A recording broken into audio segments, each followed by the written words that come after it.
목포시 용두로 4번지 길이 우리 교회의 주소입니다.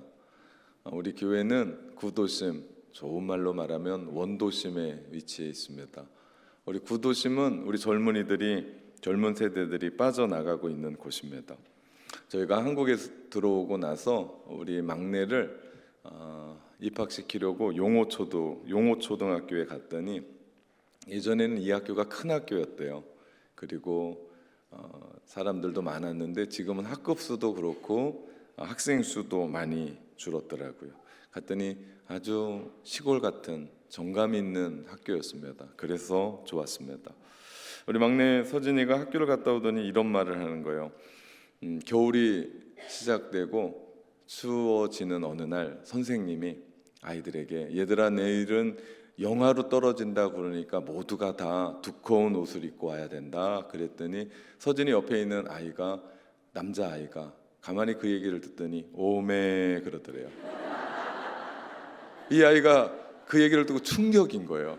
선생님이 무슨 얘기를 이렇게 하는데 너무나 자연스럽게 장단을 맞추듯이 오메 그러면서 그 얘기를 하는 게 집에 와서 그 얘기를 얼마나 열심히 하고 있는지 정말 웃었습니다. 우리 교회 주변의 가정들은 다는 아니겠지만 아이들이 부모와 사는 세대보다는 우리 조부모, 할아버지, 할머니와 사는 세대가 많다고 들었습니다. 그래서 그 아이들의 그 사투리가 아주 진하다고 제가 들었습니다. 새벽마다 예배를 마치고 우리 현관문을 나서면 이 지역의 할아버지 할머니들이 니엇가에 종이박스, 고철, 고무를 가지고 유달 자원으로 정말 위험천만하게 그 횡단보도를 건너가는 것을 봅니다. 우리 주변에 있는 분들이 생활고가 만만치 않다라는 것을 제가 봅니다. 그 니엇가 가득 채운 그 종이박스 갖다 주면 얼마나 받을까? 제가 계산해 봤더니 몇천 원 못 받더라고요. 교회 주변의 어르신들이 우리 교회 무료 자판기 커피 앞에서 커피를 종종 빼가시는 것을 봅니다. 제가 내려갈 때 마주치면 안녕하세요라고 얘기하면 멋쩍은 듯이 인사를 합니다. 용당 이동의 동장님이 참 재미있는 분이세요. 하루는 저를 만나더니 그런 얘기하는 겁니다. 낙원교회 무료 자판기 때문에 우리 교회 주변의 카페들이 다 문을 닫는다고 얘기해요. 우스갯소리긴 하지만 그 얘기 듣는데 제가 마음이 좋았습니다. 지난주 우리 교회가 용당 이동에 어렵게 사시는 분들, 청장년들 생필품을 지원하기 위해서 60박스 우리 많은 분들이 오셔서 열심히 포장해 주셨고 그것을 동장님에게 전달했습니다. 용당 이동 동장에 박스 갖다 드리라고 보냈더니 저를 막 부르는 거예요. 와서 이렇게 뭐 들고 이렇게 사진 찍어야 된다고. 제가 별로 안 좋아해서 안 갔는데 다시 불려갔습니다. 동장님이 미안해하면서 나라가 해야 될 일을 교회가 하고 있다고 너무 감사하다고 우리 모든 성도들에게 감사의 인사를 전했습니다. 우리가 속해 있는 이 지역이 어렵고 힘든 지역입니다.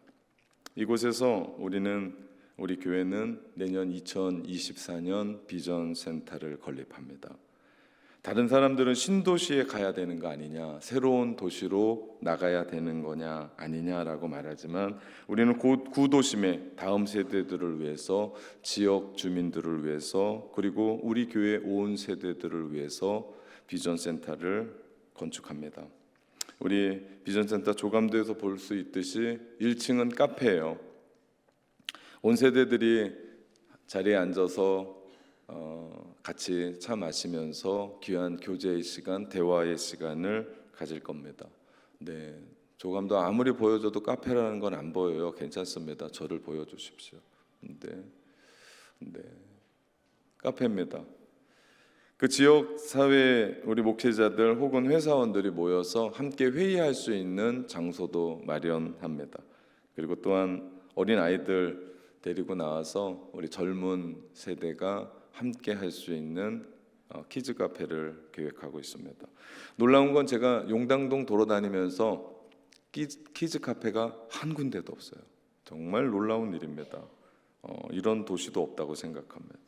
제가 저희 교회가 우리 교회 그뿐만 아니라 이 지역에 있는 혹은 밖에 있는 젊은 세대들을 섬기려고 해요. 왜냐하면 요즘 세대가 애들을 안 낳아요. 애를 낳지 않습니다. 그래서 그런지 저희가 가끔 한국에 애들 데리고 오면 다들 이상하게 쳐다보니 처음에 무슨 얘기인지 몰랐습니다. 어떤 할머니 정말 용감하시잖아요, 할머니들이. 그래서 저희 보고 정말 이 사람들이 다 자기네 애냐고 이렇게 물어볼 정도로 요즘은 애를 낳지 않습니다. 0.78 이거는 거의 재앙 수준이라고 얘기합니다. 그 속에서 우리 아이들 낳은 젊은 세대들을 우리가 축복하려고 합니다.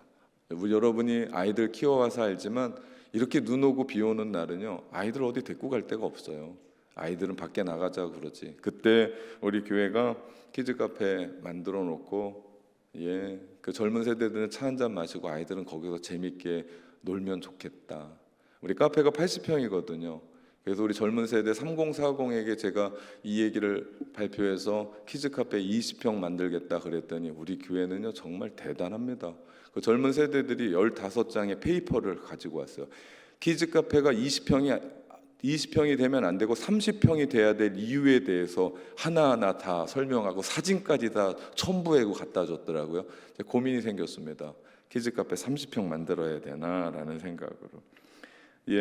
우리가 아이들 키워가면서 그분들, 그 젊은 세대들을 우리가 축복할 수 있다면 그런 시설을 만들어 주고자 합니다. 2층은 우리 청소년들, 토파즈들이 예배하는 예배실과 그리고 교육관 소그룹실이 들어갑니다. 그리고 그 안에 스터디 카페가 들어가요. 그리고 문화센터가 들어갑니다. 우리 요즘 아이들은 도서관에서 공부 안 합니다. 스터디 카페에서 공부해요. 말씀드린 것처럼 우리 아이들 공부 잘할 겁니다. 지금까지는 스터디 카페가 없어서 공부를 안 했는데 이제는 진짜 공부 잘할 겁니다. 여러분의 얼굴은 다 믿음이 없으셔서 믿지 않는 얼굴인데요. 보십시오. 공부 열심히 할 겁니다. 그리고 그곳에서 용당동 우리 교회 주변에 가난한 그래서 아이들을 위해서 과외받지 못했던 아이들을 위해서 공부방을 엽니다. 영어, 수학, 국어, 글쓰기, 논문. 이름도 정해졌어요. 다니엘 공부방. 그래서 하나님의 비전을 품고 자랐었던 다니엘처럼 우리 아이들이 그렇게 비전을 찾아가는 겁니다. 믿지 않는 아이들에게는 정말 복음을 전할 수 있는 계기가 될 겁니다. 또한 1층에서는 문화사역이 일어나요. 용당 이동 지역 주민들에게 오픈해서 문화센터에서 악기도 가르쳐주고 될 수 있으면 춤도 가르쳐주고 풍물도 가르쳐주고 글쓰기도 가르쳐주고 노인들을 위해서 스마트폰 활용법도 가르쳐주고 정말 우리 교회에 인적 자원들이 되게 많아요. 잘하는 분들이 많습니다. 잘하는 거 모든 것 다 오픈을 하려고 합니다. 그래서 문화사역에 그 문화에 복음을 덧입히고 그래서 좋은 복음의 통로의 역할을 감당하려고 합니다. 3층에는요 우리 청년 오닉스의 예배실이 들어가고요 다목적으로 체육관이 들어갑니다. 제가 목포에 와서 이렇게 보니까요 그 어느 교회도 작든 크든 중간이든 주중에 찬양 집회하는 데가 없어요. 찬양을 되게 사랑하는 것 같은데 그래서 우리 교회가 비전센터 지으면 목요 찬양 집회를 제일 먼저 열려고 합니다. 매주마다. 그래서 우리 교회 아이들, 청년, 청소년만 해도 150명 모이거든요. 그 아이들 중심으로 해서 우리 목포 시내에 우리 목요 뜨거운 찬양 전부 다 스탠딩으로 서서 같이 외치고 소리치고 찬양하고 기도한다면 이 목포 시내가 변하지 않을까, 영적으로 새롭게 되지 않을까, 성시화되지 않을까. 계속해야 되는지 모르겠네요. 아멘 소리가 안 나와서. 그리고 3, 4층이 체육관인데 족구도 하고 농구도 하고 농구대가 들어갑니다. 탁구도 치고 배구도 하고 우리 지역사회 오픈하면서 특별히 청소년 청년들이 이 눈 오면 어디 갈 데가 없어요. 뭐 꽁꽁 다 얼어붙잖아요. 그런데 그 실내 체육관에서 함께 아이들이 뛰어놀 수 있다면 어른들도 함께 뛰어놀 수 있다면 얼마나 좋을까. 5층 옥상은요 80평의 풋살장입니다. 함께 축구하고 그것 때문에 정말 높게 그 벽을 쌓는데요. 마음껏 지역 어른들 그리고 아이들, 청소년들 모여서 함께 축구할 날을 기대합니다. 제가 지금 우리 비전센터를 자랑하고자 함이 아니에요. 비전센터가 왜 세워져야 되고 왜 우리에게 필요한지에 대한 취지를 설명합니다. 다 듣고 나니까 여러분 마음 가운데 무슨 생각이 듭니까? 한 단어가 떠오르지 않습니까? 그것은 섬김입니다. 우리 교회가 좁게는 용당 이동을, 넓게는 목포시를 섬기려고 합니다. 그것도 구도심에 있는 가난하고 교육의 혜택이 잘 미치지 못하는 그들과 함께 그들을 위해서 우리가 비전센터를 짓고 섬기려고 합니다. 우리는 지금 예수님의 탄생을 기다리는 대림절에 있습니다. 예수님의 탄생을 기다리는 절기이기도 하지만 다시 오실 재림의 주님을 기다리는 절기이기도 합니다. 이때 우리는 예수님이 이 땅에 왜 오셨는지에 대한 이유를 함께 나누고 있습니다. 우리 첫 시간에 사랑에 대해서 나눴고요. 두 번째는 우리가 사랑의 또 다른 이름 용서에 대해서 나눴고요. 오늘은 그 사랑의 또 다른 이름 섬김에 대한 이야기를 함께 나누면서 우리 대림절 세 번째 초, 우리 목자의 초를 밝히도록 하겠습니다.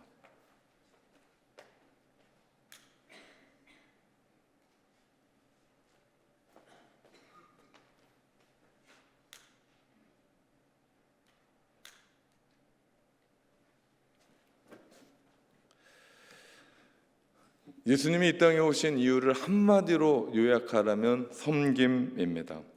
예수님이요 용당 이동 아니 목포시 용두로 4번지 우리 교회 담임 목사로 취임하셨어도요, 저는 분명히 확신하는 게 있습니다. 비전센터 지으셨을 겁니다.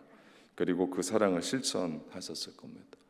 예수님이 이 땅에 오셔서 다른 데는 모르고 목포시 용두로 4번지에 오셔서 예수님이 동일하게 우리 교회를 통해서 하신 일들을 우리는 가만히 생각해 보면 우리가 하는 일과 다르지 않다고 생각합니다. 내년에 2024년에 교회에서 한 달에 한 번씩 용당동의 어려운 독거노인들을 위해서 무료 급식을 하기로 했습니다. 주님이 우리에게 오셔서 여기에 담임 목사 하셨어도 더 하셨을 겁니다. 사랑을 실천하셨을 거예요. 주님이 말씀하십니다. 오늘 본문 마태복음 20장 28절 인자가 온 것은 섬김을 받으려 함이 아니라, 예수님이 이 땅에 오셨는데 섬김을 받으려 오신 게 아니래요. 도리어 섬기려 하고 자기 목숨을 많은 사람들의 대속물로 주려 함이다. 여러분, 섬김이 있는 곳에 따뜻하고 아름다움이 있는 것은요 다른 이유가 아닙니다. 그곳에 우리 주님 계시기 때문입니다. 예수 그리스도 탄생하신 크리스마스 따뜻하고 행복한 건 눈이 내려서가 아니에요. 우리 크리스마스 캐롤이 잔잔하게 있어서도 아닙니다. 분위기가 근사해서도 아니에요. 네온 사인 때문이 아닙니다. 우리 주님이 우리에게 오셨고 그 오신 이유는 섬기기 위해서고, 섬김은 그냥 웬만큼의 섬김이 아니라 죽기까지 섬기기 위해서 이 땅에 오셨기 때문에 그 자리가 십자가의 자리입니다. 나 같은 죄인이 십자가의 은혜로 용서함 받았고 구원 받았습니다. 그 주님의 십자가의 그 사랑의 섬김을 받은 사람들이 우리입니다. 왜 우리 교회가 굳이 그런 일을 해야 되느냐? 이유는 또 한 가지입니다. 주님 닮아서 그렇습니다. 주님이 이 땅에 오셔서 그 일들을 행하셨기 때문에 우리는 비전센터를 짓고 영향력을 행사하지 않을 겁니다. 우리는 비전센터를 짓고 세력을 확장하지 않을 겁니다. 비전센터를 통해서 섬기고 또 섬기고 더 섬기고자 합니다.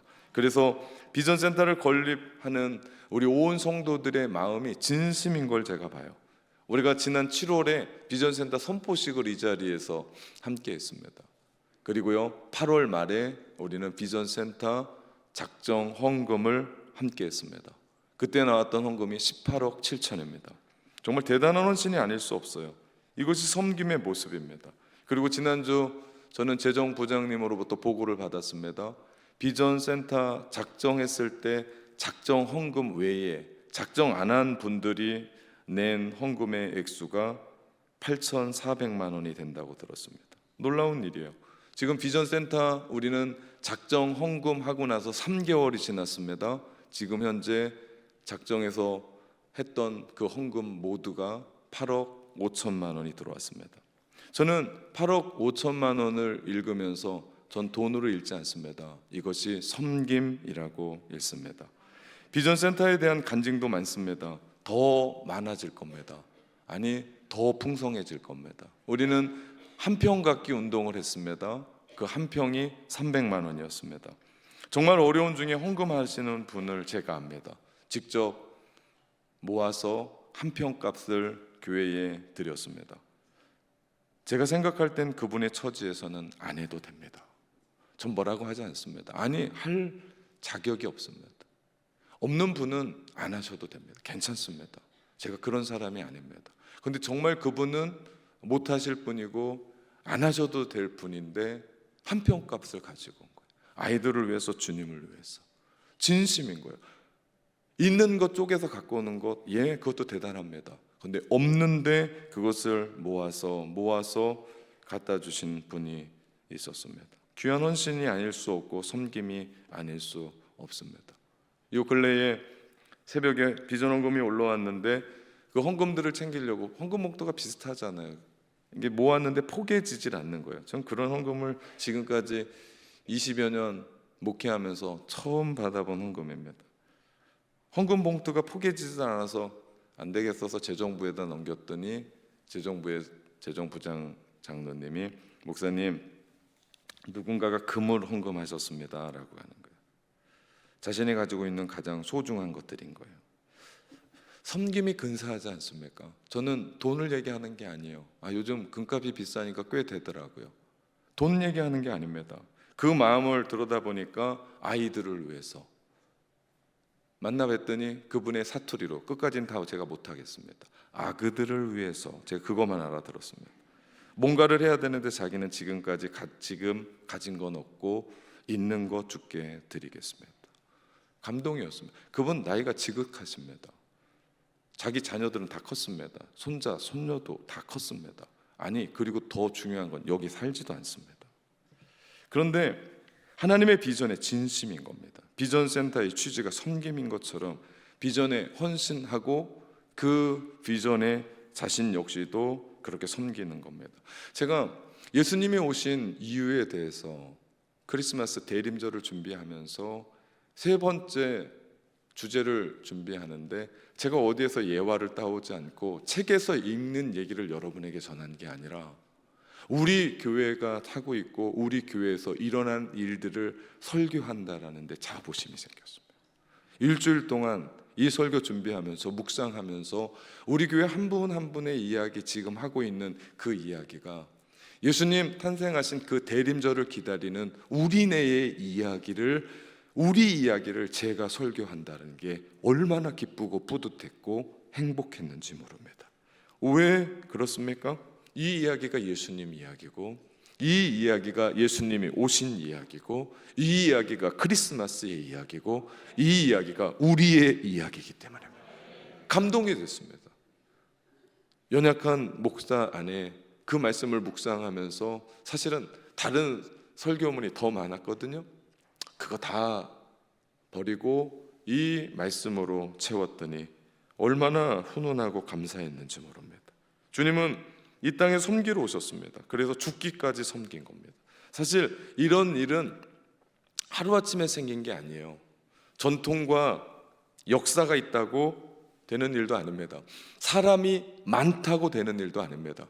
돈 조금 가졌다고 되는 일은 더더욱더 아닙니다. 가만히 이 말씀을 묵상하고 여러분을 생각하고 교회를 생각했더니 이미 크고 작은 일에 여러분이 헌신을 하고 있었고 실천하고 있었기 때문에 이 일이 되는 거예요.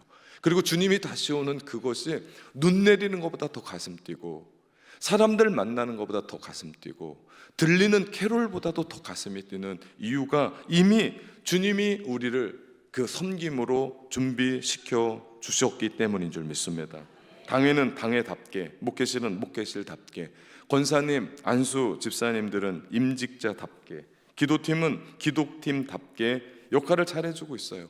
찬양팀은 찬양팀, 찬양대는 찬양대답게 하나님께 찬양하고, 예배팀은 예배로, 주방팀은 주방의 봉사로, 새가족팀은 새가족을 섬기고, 전도팀은 전도하고, 신방팀은 연약한 자들 신방하며, 시설 관리팀은 시설의 관리로 교회를 되돌아보고, 차량 운행팀은 차량 운행으로, 주차팀은 주차로, 청소팀은 청소로, 재정팀은 정직한 마음으로 재정으로, 목장의 리더들은 마치 자녀 키워가듯 리더로, 교육 목장의 교사들은 보이지도 않습니다. 그런데 곳곳에서 수많은 사람들이 아이들을 위해서, 그리고 자기 주머니의 것들을 털어서 그 아이들에게 간식을 사주고, 또 성도들에게 차를 내고, 그런 일들을 우리는 크고 작은 일들의 섬김을 다해 왔기 때문에, 대코팀은 대코팀으로, 청소팀은 청소함으로 놀라운 일들이 교회 안에서 이루어가고 있고, 그 섬김의 섬김이 우리를 여기까지 오게 했던, 왜 우리가 이렇게까지 합니까? 그냥 교회 다녀도 되는데 왜 우리가 이렇게까지 합니까? 이유는 한 가지입니다. 우리 주님이 그렇게 섬기셨고, 우리는 그분의 자녀고, 우리는 그분을 닮아가고, 그분이 우리 안에 계시기 때문에 우리 역시도 크고 작은 일들을 행합니다. 우리는 예수의 사람들입니다. 아주 작은 것 같지만 우리에게는 크고 작은 건 없습니다. 이건 인간적인 생각이고 세상적인 판단이지 크고 작은 건 없어요. 내 마음 가운데 작은 그 헌신이 어떤 사람을 일으킵니다. 작은 헌신의 말 한마디가 어떤 사람을 살게 합니다. 큰 게 엄청난 뭐가 사람을 살렸다 모르겠습니다. 근데 여러분이 기도하면서 하나님께 받았던 그 은혜들로 함께 섬기며 나갈 때 그 안에 주님 계시기에 주님이 살리시는 줄 믿습니다. 그 안에 주님 계시기에 그 안이 따뜻해지는 줄 믿습니다. 그 안에 주님 계시기에 모두가 다 은혜 받는 일이 있는 줄 믿습니다. 하나님이 쓰시는 저울과 세상이 쓰는 저울은 다르대요. 세상의 저울은 크기를 자랑합니다. 세상의 저울은 숫자를 자랑해요. 그런데 하나님 나라의 저울은 내면의 순수한 동기를 자랑한답니다. 아니, 그걸 나타낸대요. 그것이 실패냐 성공이냐는 문제가 되지 않습니다. 내가 어떠한 마음으로 그 일들을 했느냐. 그리고 하나님의 나라의 저울은 헌신을 이야기한답니다. 그래서 그리스도인은 철저히 성경적인 청지기가 되어야 돼요. 성경적인 청지기의 삶을 한마디로 표현하자면 섬김입니다. 주님이 이 땅에 섬기러 오셨어요. 오늘 본문의 배경을 살펴보기로 원하는데, 오늘 마태복음 20장 28절에 있는 말씀을 알기 위해서는 우리 20장 17절부터 27절까지에 있는 말씀입니다. 예수님이 마지막 예루살렘으로 올라가는 길이었어요. 예루살렘에 마지막 올라가신다는 것은 십자가 지러 올라가시는 길입니다. 예수님이 예루살렘 올라가시면서 제자들에게 얘기했습니다. 내가 죽는다, 내가 고난을 받는다. 순한 예고를 그렇게 많이 했는데 왜 그런지 모르게 제자들이 이 이야기를 듣질 않는 겁니다. 지금 제자들은 흥분하고 있어요. 왜냐하면 예수님으로 말미암아 예수님이 가는 곳곳마다 기적이 일어났거든요. 병자를 일으킵니다. 눈먼 자를 눈뜨게 하고 귀머거리를 듣게 하고, 말 못하는 사람에게 말을 할 수 있고, 안진뱅이가 일어나고 문둥병이 낫고, 그것뿐입니까? 폭풍이 주님의 말 한마디에 잠잠해지고, 태풍이 파도가 잠잠해지는 마지막 하이라이트는 오병이어였습니다. 물고기 2마리와 보리떡 5개로 남자만 5,000명이 먹었습니다. 엄청난 소용돌이, 흥분의 도가니에 빠졌습니다. 사람들이 제자들을 붙잡고 말하지 않았겠습니까? 당신의 선생님은 왕이십니다. 왕으로 세워져야 됩니다. 제자들의 마음은 부풀었어요. 지금 어디로 올라간다고요? 예루살렘에 올라가면 예루살렘에 올라가서 왕이 되실 거고, 그분이 왕 되시면 지금 식민지에 취해 있는 로마를 몰아내고 해방을 맞고 자유를 맛보며 정치적인 평화, 정치적인 열망이 그들 마음 가운데 가득했습니다. 그래서 그랬을까요? 요한과 야고보의 어머니가 예수님을 찾아와서 청탁을 합니다. 예수님, 예루살렘에 올라가셔서 왕 되시거든. 우리 아들들 국무총리 한쪽은 대법원장, 좌의정 우의정으로 만들어 주십시오. 이것이 성경에 나오는 최초의 치맛바람입니다. 청탁을 하기 시작했어요. 그랬더니 10명의 제자들이 전부 다 뿔이 났습니다. 왜 그랬습니까? 어떻게 그런 걸 예수님한테 청탁할 수 있느냐가 아니었습니다. 자기보다 한 발 더 앞섰다라는 게 화가 났습니다. 자기들도 전부 다 그런 마음이 있었던 거예요. 그때 예수님은 20장 22절에서 예수님이 이런 말씀하세요. 너희가 구하는 것이 무엇인지 너희가 지금 모른다. 너희는 내가 마시는 잔을 마실 수 있냐라고 묻습니다. 십자가의 잔, 고난의 잔, 쓴 잔, 죽음의 잔, 너희 마실 수 있냐? 그 뜻도 알지도 못하고 제자들은 준다니까 다 마시겠다고 얘기합니다. 그런 상황에서 예수님은 그런 게 아니다라고 하면서 하나하나 짚어주십니다. 세상은 돈 좀 있고 권세 있는 사람을 으뜸이라고 얘기한다. 그러나 하나님의 나라는 섬기는 자가 으뜸이다. 낮아지는 자가 으뜸이다. 죽는 자가 으뜸이다. 주님이 말씀하시는 게 그거예요. 너희 종이 돼야 된다. 그러면서 오늘 예수님이 말씀하시는 것이 그겁니다. 20장 28절 인자가 온 것은 섬김을 받으려 함이 아니라 도리어 섬기려 하고 자기 목숨을 많은 사람의 대속물로 주려 합니다. 예수님이 이 땅에 종으로 오셔서 우리를 섬기셨어요. 그분은 종이 아니에요. 그분은 하나님이십니다. 그분이 이 땅에 오신 날이 크리스마스예요. 크리스마스를 기다리는 우리는 예수님이 이 땅에 왜 오셨는지를 발견하고 우리도 그렇게 살아가려고 몸부림칩니다.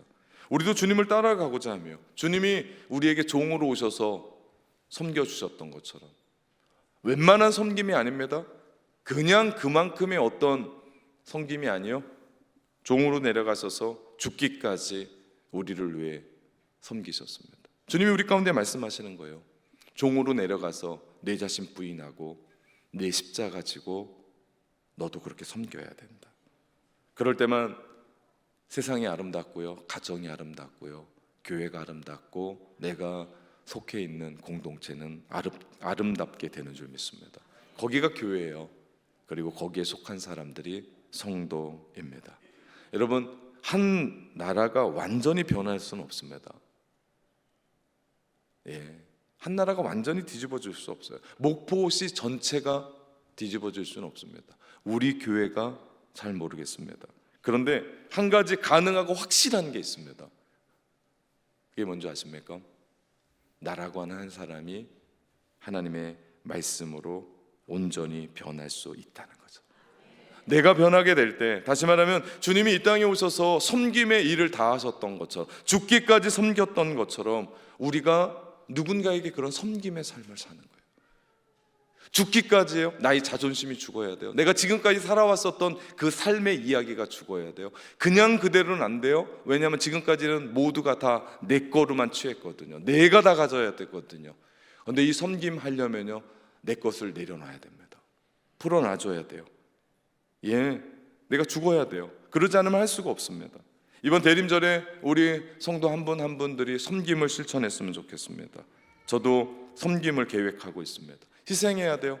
내 거 다 가지고 내 거로만 할 수는 없습니다. 또 어떤 사람은 섬기자 했더니 남의 것으로도 섬기는 사람이 있어. 절대 그래도 안 됩니다.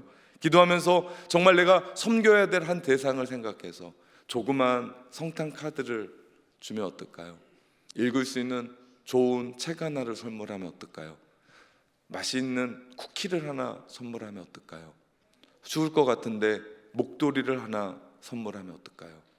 양말을 하나 선물하면 어떨까요? 중요한 건 내가 찾아가고 내가 섬기는 겁니다. 요만한 거 절대 그렇지 않습니다. 우리가 오늘 이 말씀을 듣고 예수님이 섬겼던 것처럼 우리의 것들을 작은 것으로 섬길 때 우리는 이 땅에 예수 그리스도가 왜 오셨는지를 알게 될 줄 믿습니다. 예수님이 이 땅에 태어날 때 마구간에서 태어나셨어요. 우리 아무리 가난한 집의 아이도요, 가장 따뜻한 곳 아름목에 태어나거든요. 그런데 우리 예수님은 아무것도 없는 빈방이 없었습니다.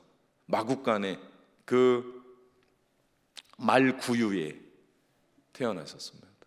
온 인류의 영원한 생명을 주시기 위해서 예수님은 인류의 먹이로 태어나신 겁니다. 예수 그리스도 먹을 때 우리는 영생을 얻습니다. 예수 그리스도로 말미암아 우리가 영원히 삽니다. 생명을 주신 섬김, 다른 사람을 섬긴다라는 건 그냥 한 일이 아니에요. 내가 죽는 겁니다. 십자가에서 이미 나는 죽은 사람입니다. 그렇게 우리가 섬기는 거예요. 왜 내가? 그러면 답이 없습니다. 왜 나만? 그러면 답이 없습니다. 왜 우리 교회가? 이렇게 물으면 답이 없습니다. 그런데 내가 죽고 우리 교회가 죽고 예수님이 살아날 때, 그때 우리는 성탄의 진정한 의미를 깨닫게 되고 주님이 왜 우리 가운데 오셨는지를 알게 됩니다. 죽기까지의 섬김, 하는 척이 아니라, 지금까지 우리는 하는 척 했습니다. 내가 목사니까, 내가 그래도 아빠니까, 내가 그래도 이 정도 위치가 됐으니, 그거 말고 그것도 잘했습니다.